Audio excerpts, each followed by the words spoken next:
Don't forget to subscribe and press the bell icon to never miss a video from testbook.com.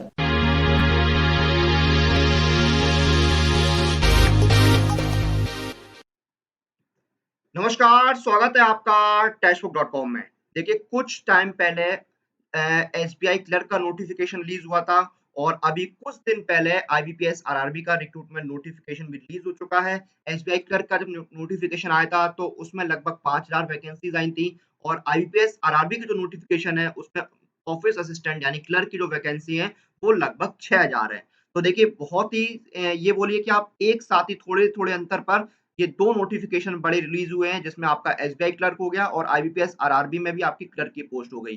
तो ये 2 notification clerical post के लिए यहाँ पर आ चुके हैं, कैंडिडेट्स उनकी तैयारी कर रहे हैं और आज हम इस वीडियो के अंदर कंपैरिज़न करेंगे कि एसबीआई क्लर्क और आईबीपीएस आरआरबी क्लर्क में क्या समानताएँ होती हैं और क्या फ़र्क होता है, वो हम इस वीडियो के अंदर डिस्कस करेंगे। तो आइए शुरू करते हैं। सबसे पहले एलिजिबिलिटी की बात कर लेते हैं। तो देखिए एज लिमिट की बात करें तो आईबीपीएस आरआरबी में अगर आप अप्लाई कर रहे हैं तो आपकी एज लिमिट 18 से 28 साल मांगी जाती है।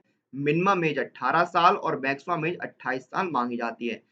एसबीआई क्लर्क में क्या है एज लिमिट आपकी 20 से 28 साल मांगी जाती है। यानी एसबीआई क्लर्क में आपकी जो मिनिमम एज लिमिट है वो 2 साल यहाँ पर ज़्यादा है। यानी कंपैरेटिवली आप आईबीपीएस क्लर्क में अगर 18 साल के भी हैं तो भी आप अप्लाई कर सकते हैं। तो ये बेसिकली मेजर डिफरेंस है एज लिमिट में यहाँ पर एसबीआई क्लर्क और आईबीपीएस क्लर्क में। आईबीपीएस में 18 से 28 साल मांगी गई है और एसबीआई में 20 से 28 साल। मैक्सिमम एज लिमिट दोनों में सेम है 28 साल। एजुकेशनल क्वालिफिकेशन की बात कर लेते हैं। आईबीपीएस आरआरबी क्लर्क में क्या है आप ग्रेजुएट होने चाहिए किसी भी स्ट्रीम में, उसके साथ-साथ प्रोफिशिएंसी होनी चाहिए लोकल लैंग्वेज में और अगर आपके पास कंप्यूटर की नॉलेज है तो ये आपका डिज़ायरेबल में आएगा। यानी कंप्यूटर नॉलेज जो है ये आपकी कंपल्सरी नहीं है, ये आपका डिज़ायरेबल में आएगा। प्रोफिशिएंसी इन लोकल लैंग्वेज तो देखिए लोकल लैंग्वेज की अगर बात करें तो जिस स्टेट से आप अप्लाई कर रहे हैं और ये एसबीआई में भी लागू होता है। आपको उस स्टेट की, उस रीजन की, उस एरिया की लोकल लैंग्वेज आनी चाहिए। क्योंकि जहाँ पर आपको पोस्टिंग मिलेगी तो वहाँ के कस्टमर से आप इंटरेक्ट कैसे करेंगे अगर आपको उनकी लैंग्वेज ही नहीं आती होगी। तो इसलिए जो लोकल लैंग्वेज है ये दोनों में ही कंपल्सरी है। लोकल लैंग्वेज के लिए क्राइटेरिया क्या है वो मैं आपको आगे बताऊँगा अभी कि क्या क्राइटेरिया है लोकल लैंग्वेज के लिए। तो ये आपका एजुकेशनल क्वालिफिकेशन हो गई।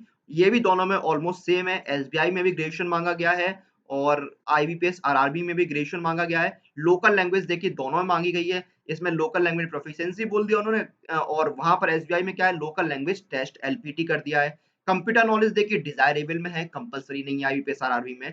तो एजुकेशनल क्वालिफिकेशन में यहाँ पर काफ़ी आप ये मानिए समानता ही है आईबीपीएस, आरआरबी और एसबीआई क्लर्क दोनों में। लोकल लैंग्वेज अब हम आपको मैं बता देता हूँ क्या है प्रोफिशिएंसी इन लोकल लैंग्वेज। अब देखिए आईबीएस आरआरबी के संदर्भ में लोकल लैंग्वेज क्या है? आपने क्लास 8th में या उससे ऊपर लोकल जो लैंग्वेज स्टेट की वो आपने पढ़ी हो, तो आपको उस लैंग्वेज में प्रोफिशिएंट माना जाएगा। लेकिन अगर आपने नहीं पढ़ी है तो आपका देखिए सिलेक्शन के टाइम पर जो है आपको सिलेक्शन के आपको 6 महीने का टाइम प्रोविज़नल अलॉटमेंट के बाद आपको 6 महीने का टाइम दिया जाएगा अ, लोकल लैंग्वेज को सीखने का और इस टाइम को जो बोर्ड्स के रूल्स है उसके अकॉर्डिंग बढ़ाया भी जा सकता है। तो आईबीपीएस, आरआरबी क्लर्क में लोकल लैंग्वेज का क्या क्राइटेरिया हो गया? आपने 8th क्लास या उससे ऊपर कहीं पर भी स्टेट लैंग्वेज को पढ़ा हो सब्जेक्ट के तौर पर और अगर आपने नहीं भी पढ़ा है, तो ऐसा नहीं है कि आपका एग्ज़ाम क्लियर हो गया तो आपको एकदम से डिस्क्वालीफाई कर जाएगा। जी नहीं, आपको 6 महीने का टाइम दिया जाएगा लोकल लैंग्वेज को सीखने का और इस टाइम को भी जो बोर्ड के रूल्स एंड रेगुलेशन है उसके हिसाब से बढ़ाया जा सकता है। तो आरआरबी क्लर्क के लिए लोकल लैंग्वेज आपको पता लग गई क्या है? एसबीआई क्लर्क में लोकल लैंग्वेज में क्या माँगा गया है? आपने देखिए 10th और 12th के जो सर्टिफिकेट हैं उसमें अगर आपने ये प्रूफ कर दिया कि आपने लोकल लैंग्वेज पढ़ी है अ, तो आपको लोकल लैंग्वेज टेस्ट नहीं देना होगा। लेकिन जिन लोगों ने 10th या 12th में लोकल लैंग्वेज नहीं पढ़ी है, उनका लोकल लैंग्वेज टेस्ट होगा। प्रोविज़नल अलॉटमेंट के बाद लोकल लैंग्वेज टेस्ट कंडक्ट कराया जाएगा और जो candidates local language test qualify नहीं कर पाते हैं, उनको डिस्क्वालीफाई कर दिया जाएगा। तो ये आपका हो गया प्रोफिशिएंसी इन लोकल लैंग्वेज। इसलिए उसी स्टेट से अप्लाई कीजिए, चाहे आप किसी के लिए भी अप्लाई कर रहे हो, चाहे एसबीआई क्लर्क के लिए या आईबीपीएस, आरआरबी क्लर्क के लिए, उसी स्टेट से अप्लाई कीजिए जिस स्टेट की स्थानीय भाषा लोकल लैंग्वेज आपको आती हो, क्योंकि लैंग्वेज प्रोफिशिएंसी बहुत इंपॉर्टेंट है और एसबीआई में तो आपका लैंग्वेज प्रोफिशिएंसी टेस्ट भी होगा। हाँ, अगर आपने आईबीपीएस आरआरबी में 8th तक 8th में पढ़ी है तो आप अप्लाई कर सकते हैं, तो आपको टेस्ट नहीं देना होगा। और अगर आपने एसबीआई के पर्सपेक्टिव में बात करें तो आपने 10th या 12th में अगर लोकल लैंग्वेज पढ़ी है तो भी आपको एलपीटी नहीं देना होगा। तो उम्मीद करते हैं कि लोकल लैंग्वेज का जो कन्फ्यूजन था वो आपका यहाँ पर क्लियर हो गया होगा। एग्जाम पैटर्न की बात करते हैं प्रीलिम्स की। तो देखिए एग्जाम पैटर्न की अगर हम बात करें प्रीलिम्स की, तो देखिए आईबीपीएस आरआरबी का देखिए एग्जाम पैटर्न क्या है प्रीलिम्स का। आप में देखिए इसमें 2 सब्जेक्ट आते हैं आईबीपीएस आरआरबी क्लर्क में, रीजनिंग और न्यूमेरिकल एबिलिटी। 80 सवाल आते हैं 80 नंबर के और कंपोजिट टाइम मिलता है आपको 45 मिनट का। लेकिन एसबीआई क्लर्क में क्या है, आपके 3 सब्जेक्ट होते हैं, इंग्लिश, रीजनिंग और न्यूमेरिकल एबिलिटी। इंग्लिश के 30 सवाल, रीजनिंग और न्यूमेरिकल एबिलिटी के 35-35 सवाल। टोटल 100 सवाल आते हैं 100 नंबर के और आपको 1 घंटे का टाइम मिलता है और ये सेक्शनल टाइम होता है। आपको हर सेक्शन के लिए यहाँ पर 20-20 मिनट का टाइम दिया जाता है। तो देखिए यहाँ पर आपको एग्जाम पैटर्न में डिफरेंस है। सब्जेक्ट जो है इंग्लिश इंग्लिश नहीं आता आईबीपीएस आरआरबी में, लेकिन एसबीआई में इंग्लिश आ रहा है। एसबीआई में कंपोजिट टाइम नहीं है, लेकिन आपका आरआरबी में कंपोजिट टाइम है 45 मिनट का। तो ये आपके प्रीलिम्स के एग्जाम पैटर्न में एक डिफरेंस है। अब मेन एग्जामिनेशन में देखिए क्या है, आईबीपीएस आरआरबी में आपके 5 सेक्शन होते हैं, कंप्यूटर, जनरल अवेयरनेस, इंग्लिश या हिंदी जो भी आप चूज करें, रीजनिंग और न्यूमेरिकल एबिलिटी। 200 सवाल आते हैं 200 नंबर के और आपको 2 घंटे का कंपोजिट टाइम मिलता है। अब एसबीआई में क्या है, एसबीआई में आपके 4 सेक्शन आते हैं, general financial awareness, English, quantitative aptitude और रीजनिंग एंड कंप्यूटर नॉलेज। 190 सवाल आते हैं 200 नंबर के और आपको 2 घंटे 40 मिनट का टाइम मिलता है और इसमें भी आपकी सेक्शनल टाइमिंग रहती है। हर सेक्शन के लिए आपको अलग-अलग टाइम दिया जाता है। तो देखिए प्रीलिम्स और मेंस दोनों ही जो एग्ज़ाम है, उनका पैटर्न जो है उसमें फ़र्क है आरआरबी और एसबीआई क्लर्क में। तो ये एक मेजर डिफरेंस है यहाँ पर दोनों में ही एग्ज़ाम में। सैलरी की बात कर लेते हैं। मेंस के बाद इंटरव्यू दोनों में ही नहीं होता है। सैलरी की बात कर लेते हैं, तो आईबीपीएस आरआरबी की देखिए जो रिवाइज़ सैलरी है वो आईबीपीएस आरआरबी और एसबीआई क्लर्क दोनों में ही सेम है, 19,900 बेसिक पे रहती है यहाँ पर। ये आपका रिवीजन के बाद है देखिए, क्योंकि हर 5 साल में आपको पता होगा कि जो बैंक एम्प्लॉइज़ हैं, उनकी सैलरी में रिवीजन होता है। तो 19,900 तो बेसिक पे है। अगर अभी कहीं किसी-किसी बैंक में या किसी-किसी संस्था में नहीं रिवीजन हुआ है, तो वो भी हो जाएगा।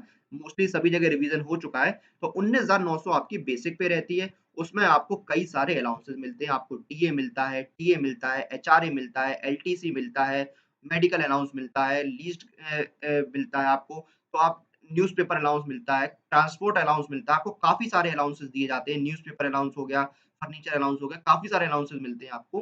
बहरहाल, तो आईबीपीएस आरआरबी क्लर्क की जो सैलरी है वो लगभग 26 से 28,000 या कहीं-कहीं 29-30,000 तक भी जाती है।